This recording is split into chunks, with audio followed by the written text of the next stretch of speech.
Jeffrey Epstein's life unfolded like a carefully staged performance, one in which the spotlight revealed elegance and influence, while the shadows concealed unsettling truths.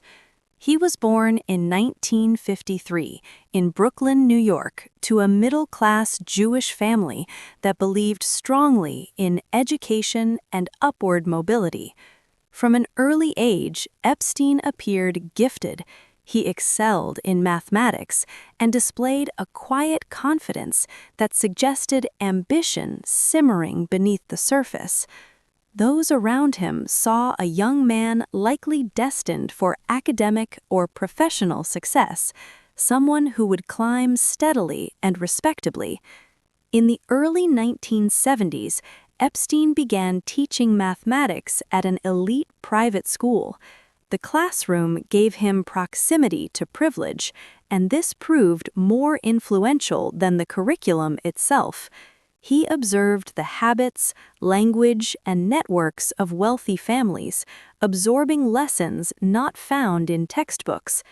Teaching was never his final destination. Epstein was drawn to the gravity of power, and soon, through personal connections rather than formal qualifications, he entered the financial sector. Wall Street became his new arena. Epstein crafted an image of exclusivity and discretion, presenting himself as a financial advisor to the extraordinarily wealthy. His actual methods were often unclear, but clarity was not his currency. Mystery was. He surrounded himself with symbols of success: tailored suits, private jets, lavish properties across continents.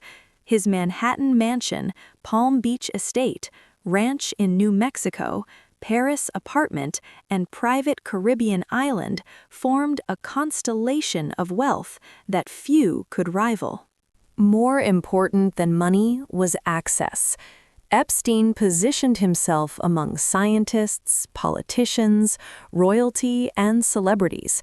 He attended conferences, hosted gatherings, and appeared in photographs that implied trust and legitimacy.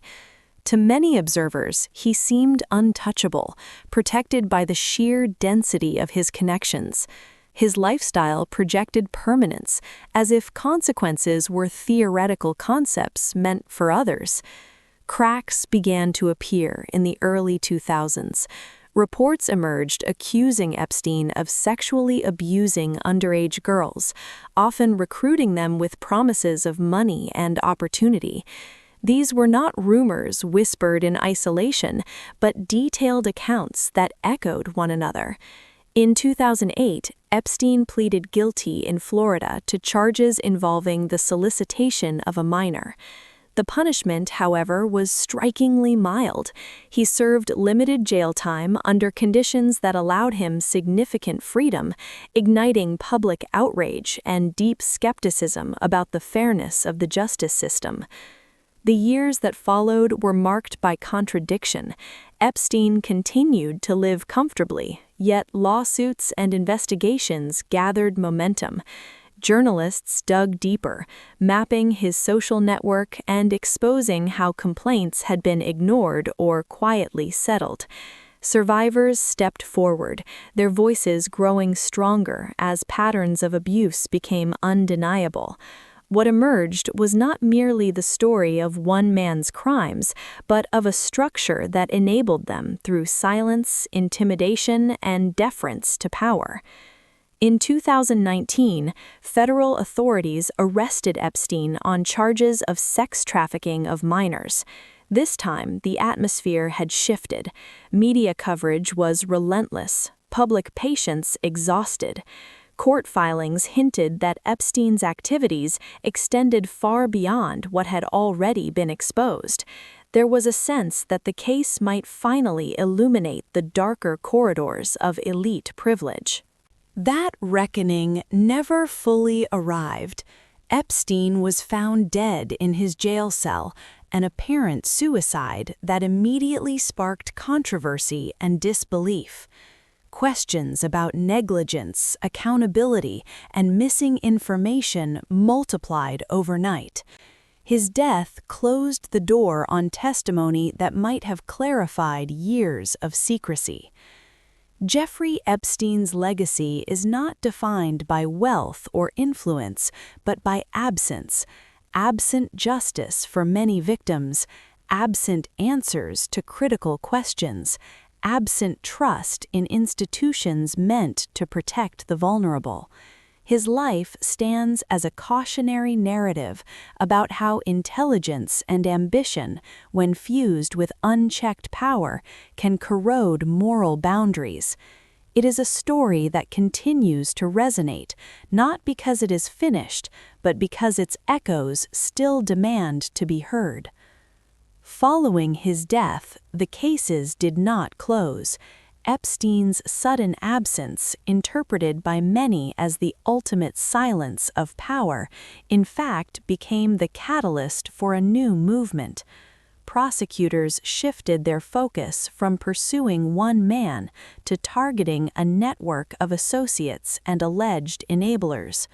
Ghislaine Maxwell, his longtime ally, was arrested in 2020, and a trial in 2021 convicted her on 5 charges, including sex trafficking for unlawful purposes.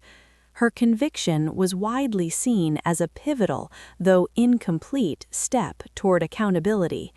Civil lawsuits continued to unravel the web of facilitation, naming powerful institutions and individuals.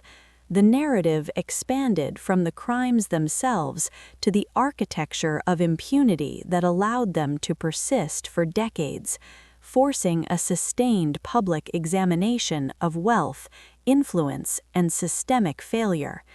The story endures in courtrooms, investigative reports, and the unwavering resolve of survivors, ensuring that the pursuit of justice outlives the man at its center. The reverberations of the Epstein scandal have continued to shape legal, media, and societal landscapes. The Department of Justice and the FBI faced intense scrutiny and congressional hearings over the handling of the initial 2006-2008 investigation and the plea deal, leading to internal investigations and policy reviews aimed at preventing similar failures. The scandal became a benchmark for discussing the influence of wealth and connections on the American justice system. Simultaneously, the civil litigation against Epstein's estate became one of the most complex and consequential aspects of the aftermath. A compensation fund was established, overseen by an independent administrator, to provide settlements to over 150 survivors without the need for protracted court battles. While praised for its efficiency and survivor-centric approach, the fund also drew criticism for allowing the estate, and by extension any beneficiaries, to resolve claims with confidentiality, potentially shielding the full extent of the conspiracy from public view. The estate itself has been locked in a protracted legal battle over its immense assets, from the notorious private island, Little St. James, to his multi-million-dollar properties and art collection, with creditors and survivors vying for proceeds. The case of Ghislaine Maxwell proved to be a critical, if narrow, victory for prosecutors. Her conviction provided a form of validation for survivors' testimonies and demonstrated that enablers could be held accountable.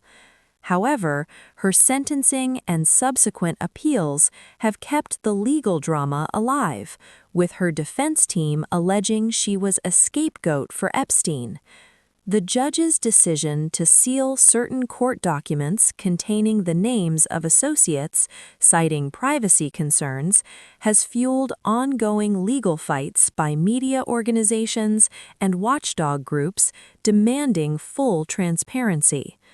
The slow, partial unsealing of these records has periodically reignited public interest, dropping new names, including prominent figures in business, politics, and academia, into the vortex of speculation and scandal, though often without immediate legal consequence.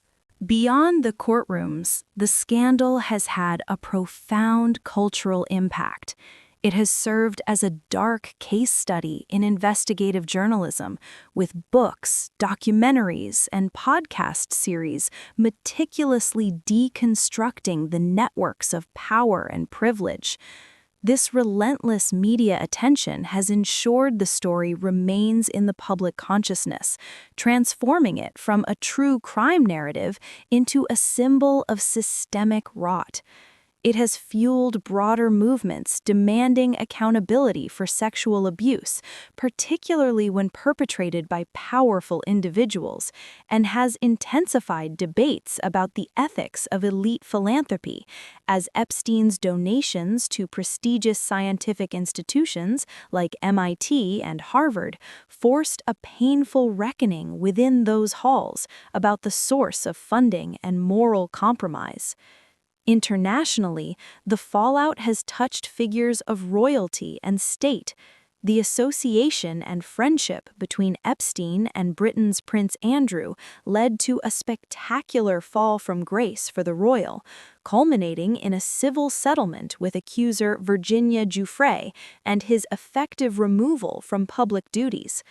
This episode starkly illustrated how the scandal's tentacles reached the highest echelons of society, eroding centuries-old veneers of deference and immunity.